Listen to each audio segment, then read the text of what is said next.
Today, we're diving into a pretty wild idea, one that asks a central question about the world we live in.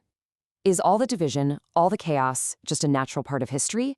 Or is something else going on? Let's get into it. So, the source we're looking at kicks things off with a fundamental question. I mean, you look around, right? It feels like society is just permanently at war with itself, battling over values, identity, you name it.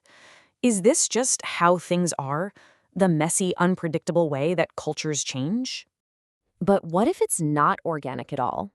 The source we're examining today makes a pretty stunning claim that the chaos we see is a feature, not a bug. It alleges that the confusion, the constant conflict, that it's all been deliberately engineered, a weapon. And that's the central idea we're going to unpack right now.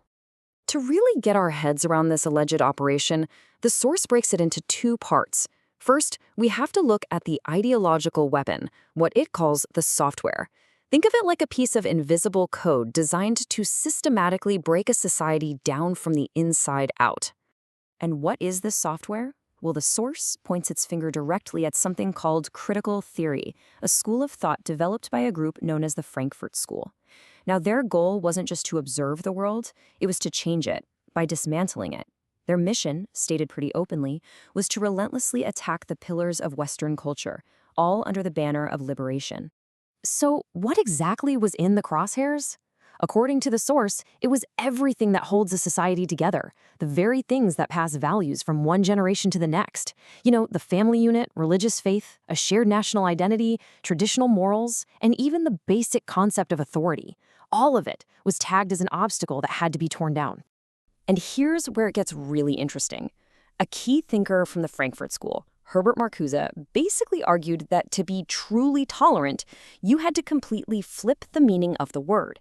He called it liberating tolerance, which, when you break it down, meant being intolerant of any ideas that supported the current system.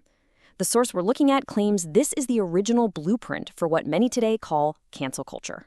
Okay, so you've got the software, this ideological virus. But a virus is totally useless if you can't actually infect the host, right? You need a delivery system. You need hardware.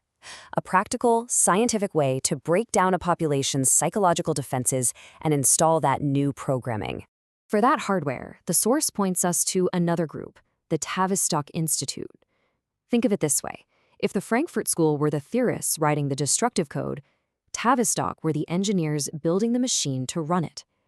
They came right out of the British military's psychological warfare division, and they essentially perfected the science of propaganda and mass persuasion during World War II. And here's the playbook they allegedly used. Developed by a social psychologist named Kurt Lewin. It's shockingly simple, really, a three-step process. Step 1, you unfreeze a society. You do this by creating a massive crisis, something Tavistock called social turbulence. That shock shatters old beliefs. Then, step 2, into that chaos, you introduce the new ideas you want to take hold. And finally, step 3, you refreeze everything, locking in the new culture until it becomes the new normal. Okay, so wait a minute. We've got these German theorists on one side and these British military engineers on the other. They seem like they're from totally different worlds, right? So how on earth could they possibly be connected? How could this be one coordinated operation? Well, the source claims the answer is simple. Just follow the money. Who had the resources, the long-term vision, and maybe the motive to bankroll both the philosophical deconstruction of a society and the practical science of controlling the masses? And this, according to the source, is the smoking gun. Think about it. When the Frankfurt School had to flee Nazi Germany, their whole project should have died right there.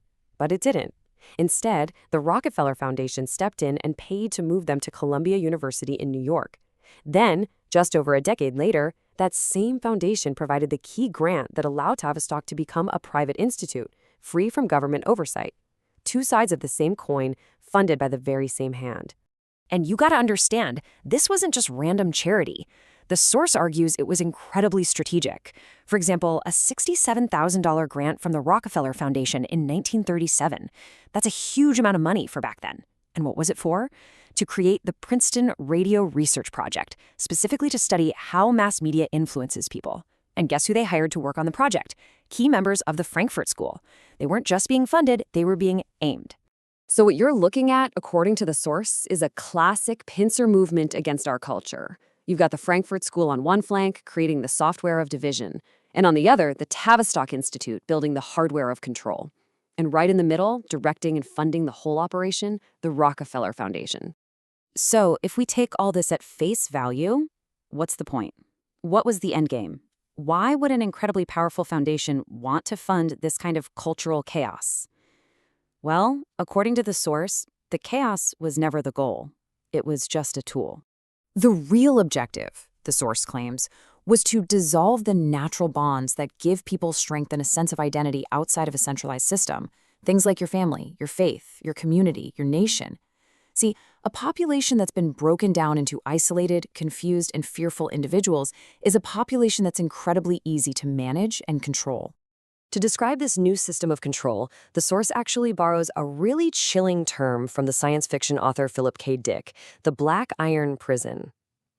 What's so terrifying about it? It's a prison without any visible bars.